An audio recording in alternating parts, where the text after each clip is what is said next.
Hi everyone, welcome back to the channel. I am Mirandika and in today's video, we are diving into an exciting biology lesson, energy transfers between tropic levels. This is a part of Edexcel IAL Biology Unit 4. Let's explore how energy moves through ecosystems and why it matters for biodiversity and balance. Let's start with our learning objectives for this lesson. First, we'll describe the concepts of trophic levels, biomass, and energy transfer efficiency. Second, we'll learn how to calculate the efficiency of biomass and energy transfer between trophic levels. And finally, we'll understand why energy transfer efficiency is so important for maintaining ecological balance and biodiversity. In every ecosystem, living organisms interact through feeding relationships, and these interactions form food chains. Each step or position in a food chain is called a trophic level. Let's take a deeper look at what these levels represent and how energy moves from one level to another. A food chain is a simple model that shows how energy flows through an ecosystem. Charles Elton proposed a model with five main trophic levels: producers, primary consumers, secondary consumers, tertiary consumers, and decomposers. Let's break down each one. At the base of food chain, we have producers like plants and algae. They use sunlight to make food through photosynthesis. Next are the primary consumers. These are herbivores that feed on producers and use the nutrients for growth and energy.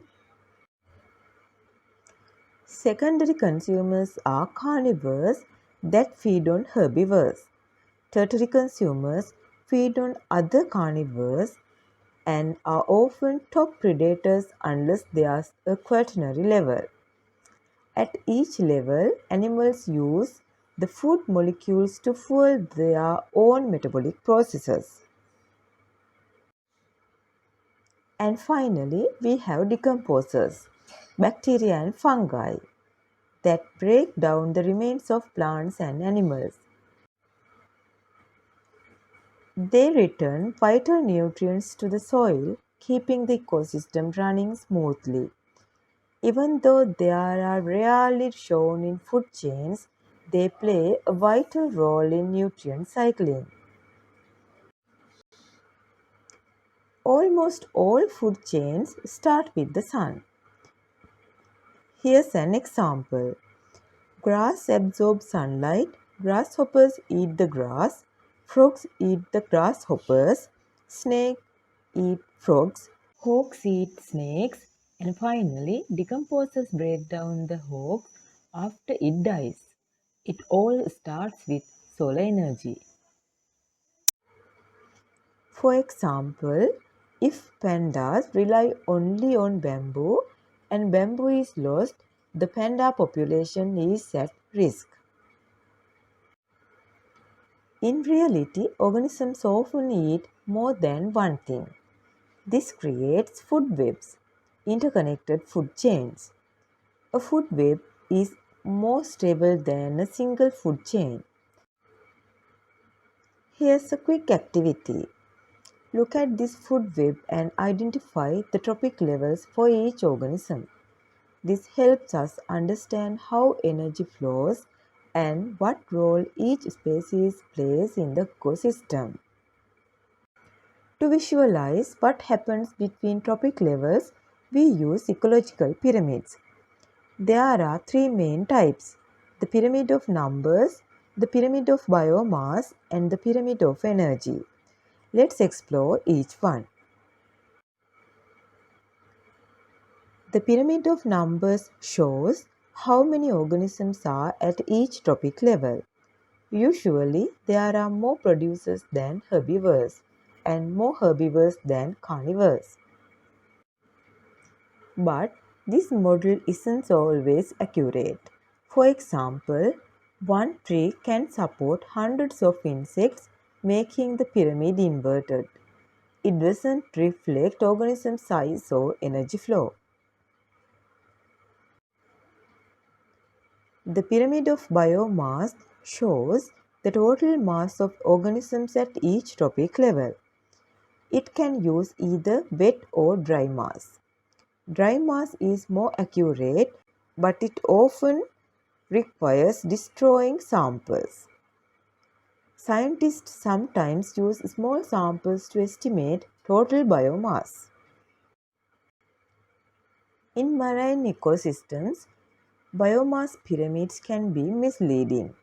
For example, phytoplankton reproduce quickly but have a low biomass at any moment. Over time, their productivity is higher, but a snapshot might show more zooplankton. The pyramid of energy shows how much energy is transferred at each level over a certain time.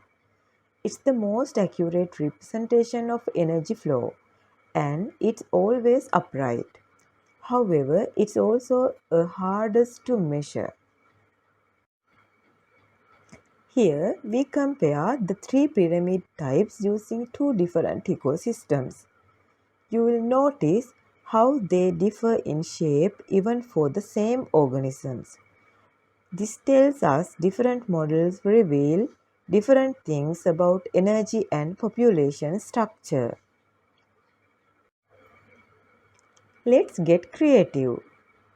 Your task is to create your own food web and design the corresponding ecological pyramids. This activity helps you understand how complex and dynamic ecosystems really are. Now, let's look at why energy is lost between trophic levels. Animals can't digest everything they eat, so some energy is lost in feces. Respiration also releases energy as heat, plus some is lost in excretory waste like urea. Only a small portion of energy from plants ends up stored as biomass in animals. The rest is lost to the surroundings, increasing the internal energy of the universe, according to the second law of thermodynamics.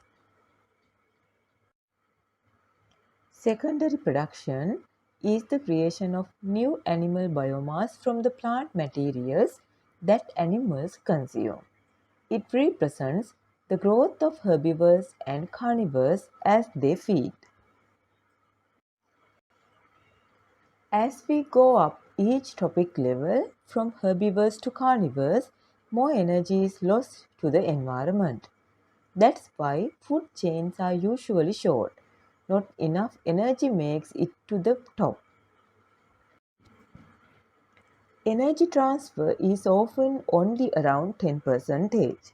Sometimes it's as low as 0.1%, especially in small mammals. Microorganisms can have very high efficiencies, even up to 80%. Three factors influence energy transfer efficiency. Effort to find food. Harder to find means lower efficiency. Digestibility. The easier the food is to digest, the better the efficiency. Metabolic rate. Higher metabolisms usually means more energy lost as heat. Let's take an example. Overfishing reduces predator populations in the ocean.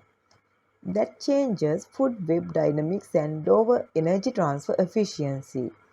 Fewer predators can lead to an explosion in prey populations and disrupt ecological balance. That's a wrap on this lesson. Understanding how energy moves through ecosystems help us protect biodiversity and manage natural resources. If you found this video helpful, Don't forget to like, subscribe and share it with your classmates. See you in the next lesson.